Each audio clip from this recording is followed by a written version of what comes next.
Now, compared to such big-issue documentaries as The 11th Hour and No End in Sight, The King of Kong is almost ludicrously trivial. It's about Donkey Kong, but you know what? It's also one of the most fascinating films of the year, and it deserves an Oscar nomination for Best Documentary.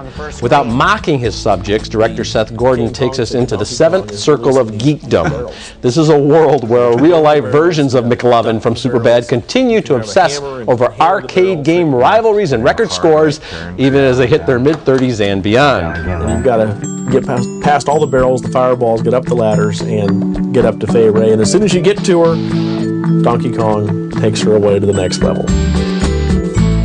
The average Donkey Kong game doesn't last a minute. It's absolute brutality.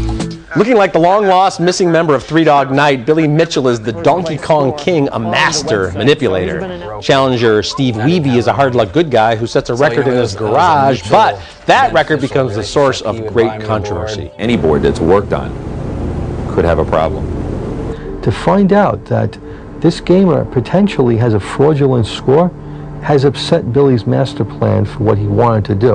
With his reputation on the line, Wiebe shows up at a major gaming expo and takes aim at the record. We have a verified score on a legitimate Donkey Kong machine for Steve Wiebe now. At times, King of Kong plays like a really good Christopher Guest film. Whether you have logged thousands of hours playing arcade and video games, or you'd rather sleep on a bed of nails than play one round of Pac-Man, this movie will fascinate and entertain. It's funny, it's an intriguing story, and there's genuine suspense here. I love this film. My favorite movie of the year. Wow. There's just something about it. And I have to say, I've seen it like 6 or 7 times at this point.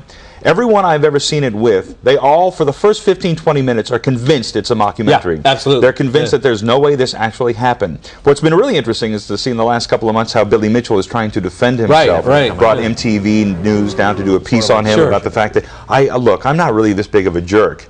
He is an astounding villain. And Wiebe is an incredibly heartbreaking character. This guy fails at everything except this one thing. Yeah, it's like so many good documentaries too. This feels real. These are real people. Wiebe's wife. I mean, all of it. All of the characters here, just they're not characters. Obviously, they're real people, but they're more interesting as characters than in most fictional films. And it's even beautifully done. There's that scene where Wiebe is drumming and he's drawing on the Donkey Kong screen. He's trying to dissect how Mario jumps. It's just beautiful. Well, that's the thing about a lot of these guys. They're really, really smart guys. They're not just video game geeks. And I'm glad to hear that you are the king of Kong, based on all those viewings, my friend.